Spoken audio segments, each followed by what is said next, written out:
Aujourd'hui, je vais parler de, well, what exactly is gentrification in modern usage mean, really? I'm somewhat personally invested in this topic because, well, it seems to be applied to the areas that I've lived in or have been interested in living in quite a few times. So let's explore that.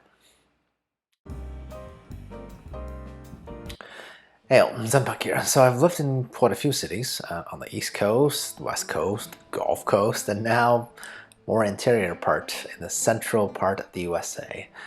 And I'm guessing it's my incredible foresight that's led to me to the series of coincidences where every time I move, I hear that I'm moving to a hood that is gentrifying. And if I hear it or read it on the news, it's always got this somewhat negative or perhaps almost entirely negative connotation. And yet, the word itself, gentrify, sounds like gentle or like gentry, doesn't it? And those are, well, not particularly negative words at all, so what gives?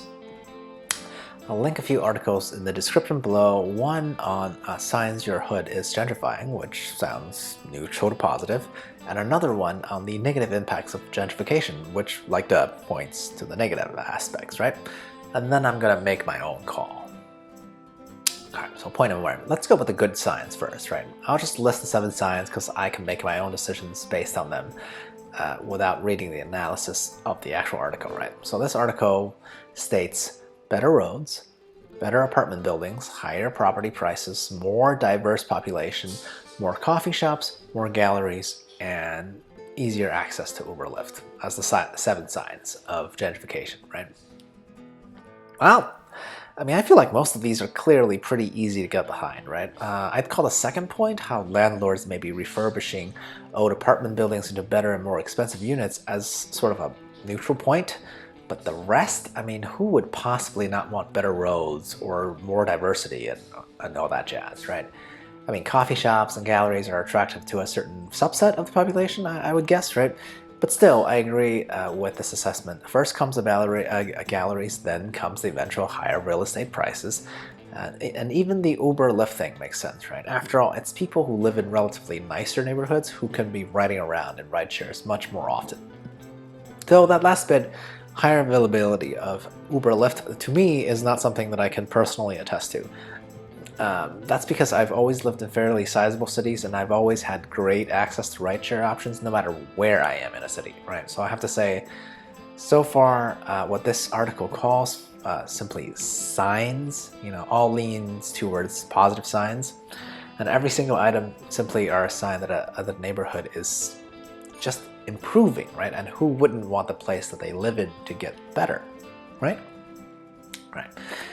Second main point, now the much more fun part, right? Let's dissect the more scholarly looking article and see if I can get a better understanding as to why gentrification carries such a curious connotation or reputation these days, right?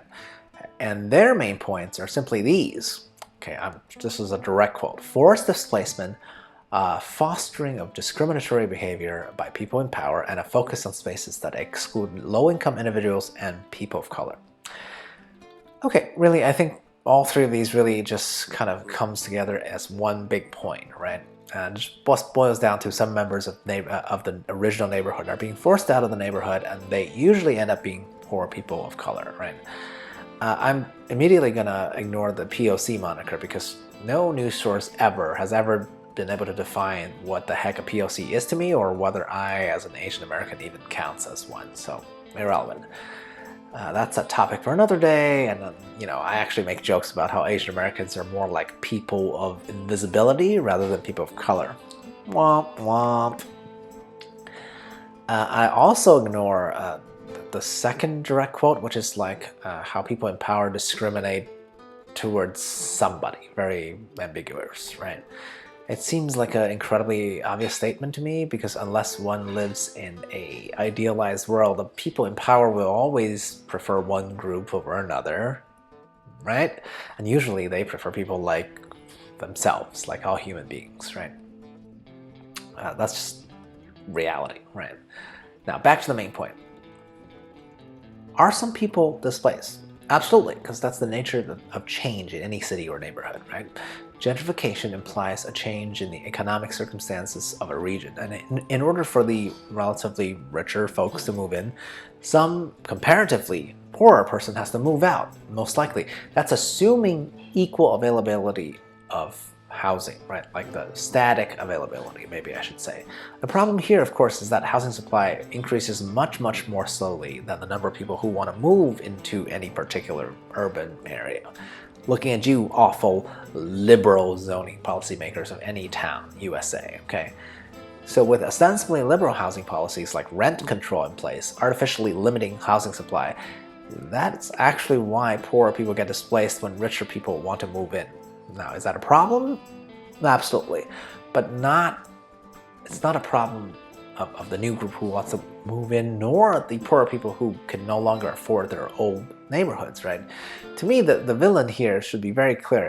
If the main issue is displaced population, it is the local government who's failed its people, right? And considering that the local government was elected when the neighborhood was crappier or in the past, so who's really to blame for the undesired symptom of displacement, right? Short-term thinking by the people who live in the neighborhood. That's all I can think about. Now finally, point 3. Yeah, you can see where I'm going with this, even before I say in conclusion, right? Now, I want to make a few more observations to try to tip the scale, right?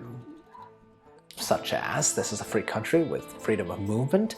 Of course, this freedom isn't dependent on someone's ability to actually be able to afford to move, right? So it's not really applied exactly equally to everybody. But that's the reality of the world that we live in, right? So when people complain about gentrification by itself, I think it's kind of silly.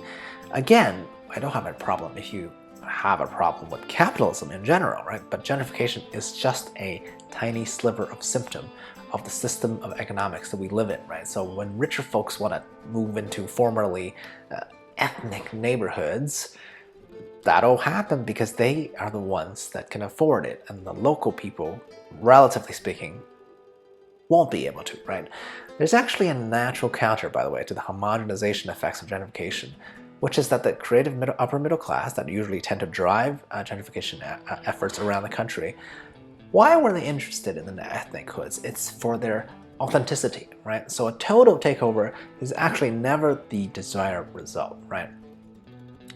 So I also want to mention, compared to, let's say, a traditional kind of posh suburb type of neighborhood, right? Gentrified or gentrifying neighborhoods are actually almost always more diverse, simply by virtue of being a long time, by virtue of the long time holdouts in the neighborhood, right? I mean, I can tell you that from personal experience, right? In a hood like the Mission in San Francisco, long considered a Hispanic neighborhood.